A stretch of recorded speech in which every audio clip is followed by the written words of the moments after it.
Hello everyone, welcome to the video. I'm going to do a quick analysis on Dow Jones. This is going to be more of a drill down approach compared to the last video that I was making some comparisons all the way back to 1929.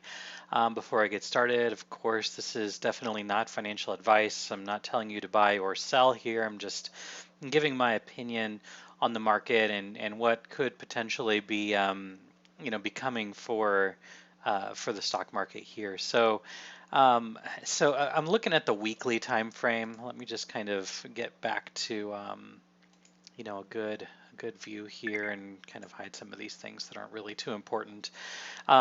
All right, so I'm not looking at a log scale, but I've got my view all the way back here to 1995, and then looking at the recession that we had in the stock market when we had the housing bubble, and then also in 2001 where we had a little bit of a correction here as well.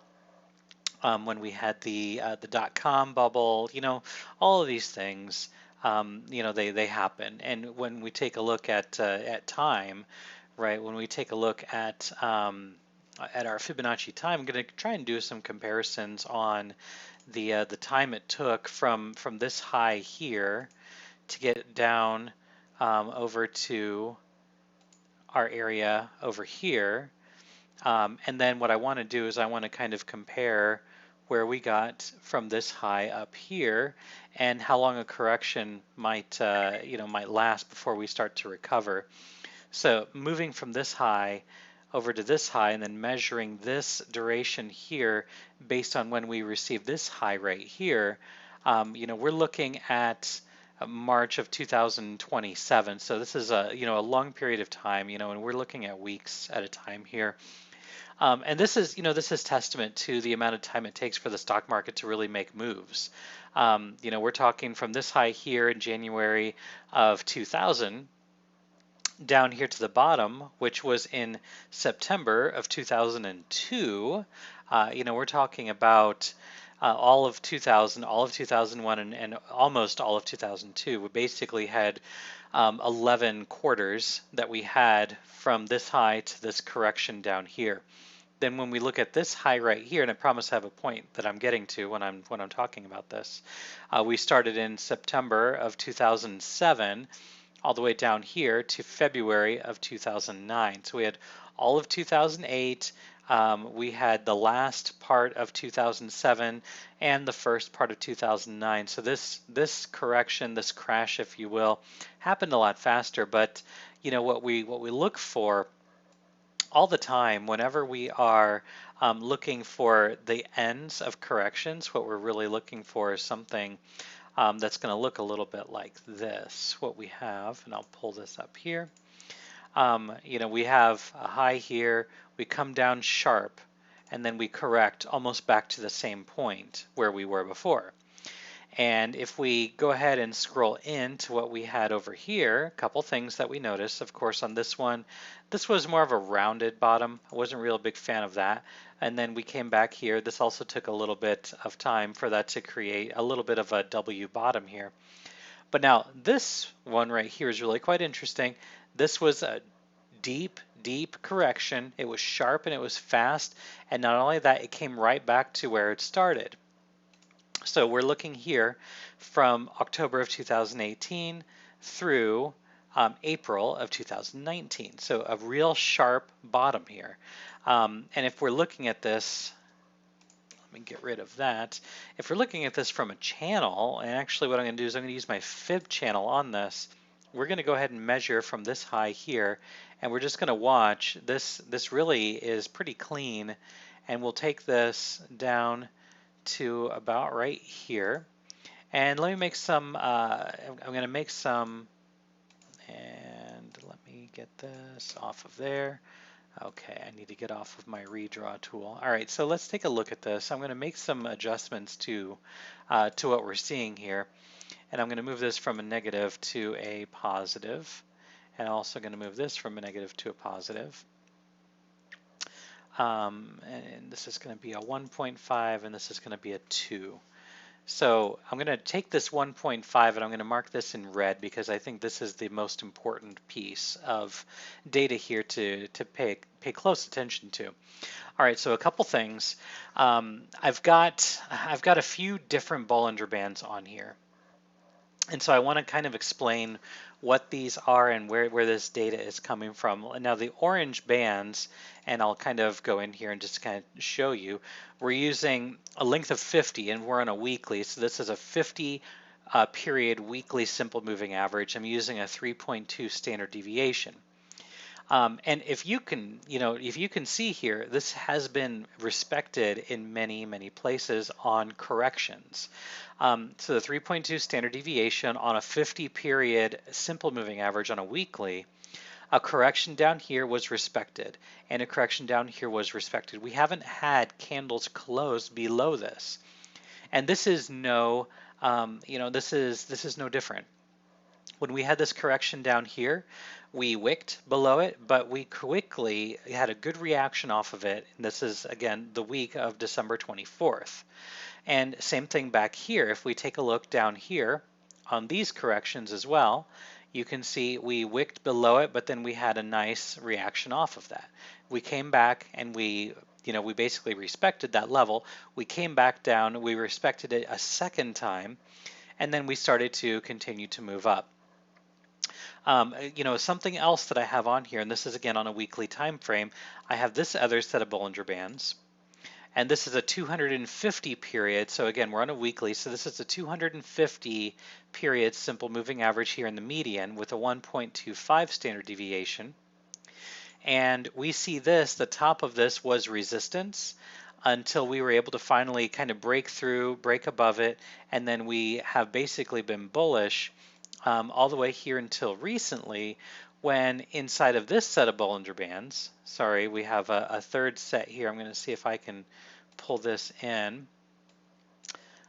Make sure I've got the right one. This is again a 50 period, but instead of a 3.25, I've got a 1.25 standard deviation. So this is our shaded area here.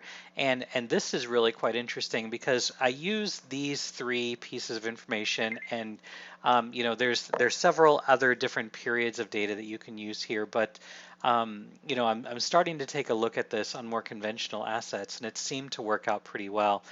The top Bollinger Band on this, again on a 1.25 standard deviation on a 50 period weekly simple moving average, we found support here, and this was week after week after week of support, moving our way up little by little by little, and then we really expanded out of this out of that range. So we expanded out. We didn't quite hit the top of this band.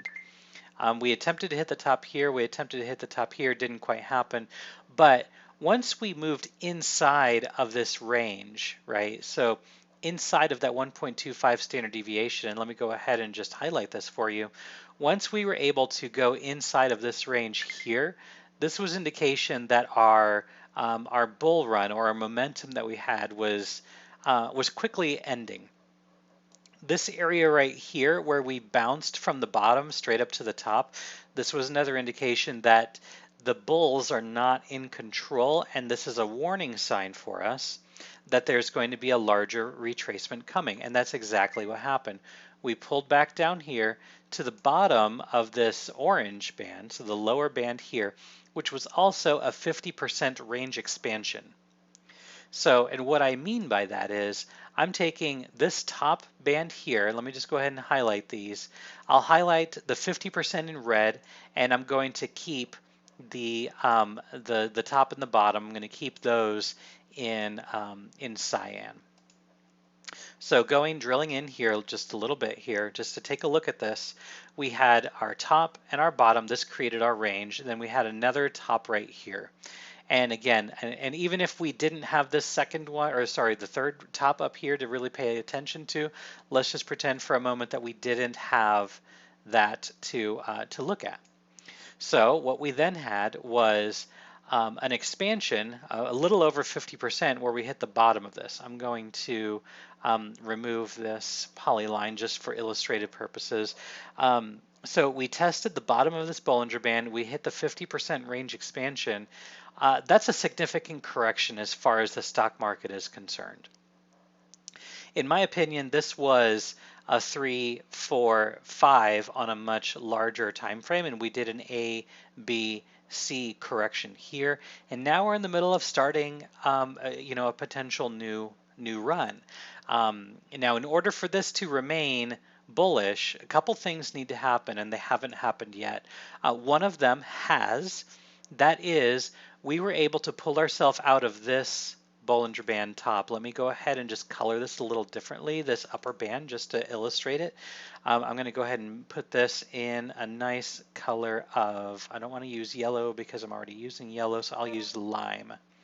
So let's take a look at this, because this has been pretty important.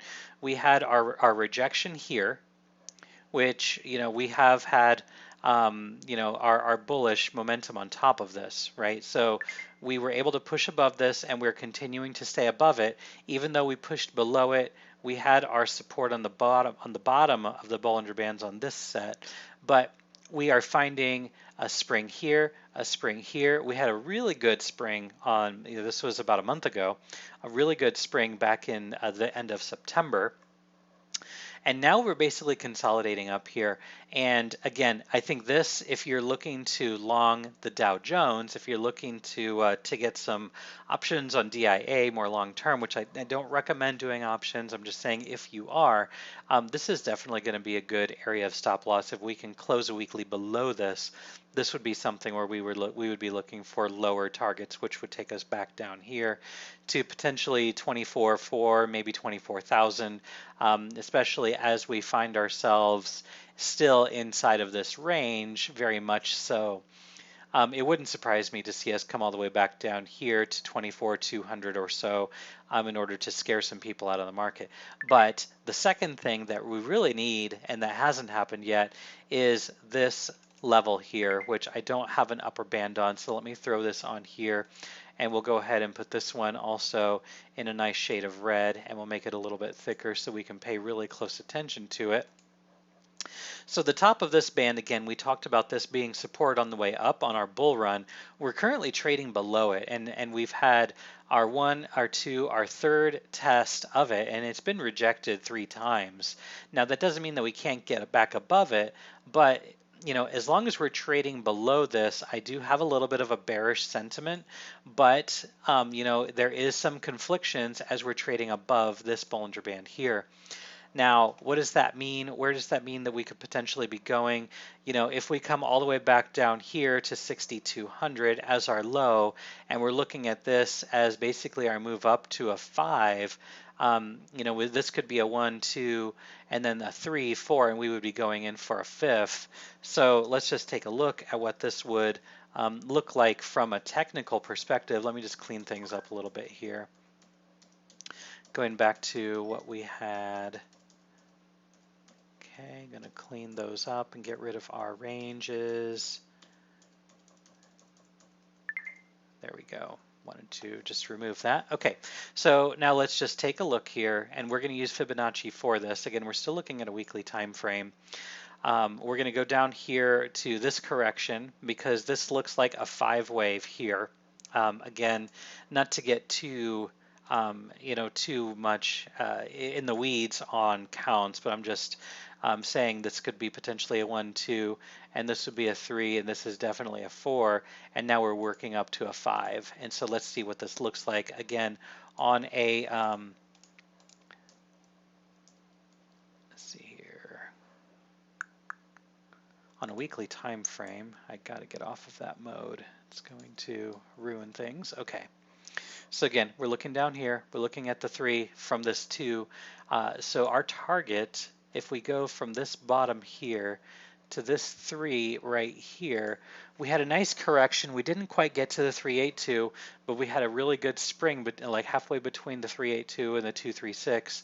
But our algo target for this is almost 31,000. So again, if we're able to meet some of this criteria, and again, this is going to take some time. It's probably going to take a year or 2 for this to, all come out into fruition here. And it wouldn't surprise me again if we come all the way back down here to about 24,300 or so before this finally does resolve and work its way back up some more. But yeah, I'm saying that, it is very possible for us to move up. Now, of course, we are in a bit of a chop zone right here. So some levels of invalidation, if we don't want to take a look at any of the Bollinger Bands, we don't want to look at any of the mean reversion or anything like that. Let's just take a look at just the raw chart here and see what kind of market geometry we have going on, because we do have a very nice looking trend, a channel, if you will, that's occurring right here. Um, so a lot of you might be seeing this as a potential rising wedge or a rising channel.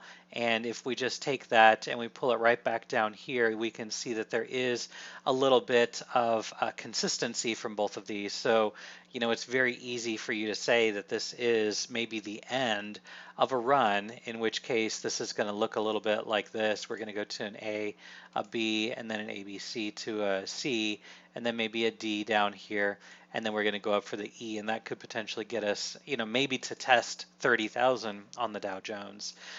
So again, there is a little bit of a channel going on here. It does look very consistent. The geometry is really nice. I do like that market geometry that we see here.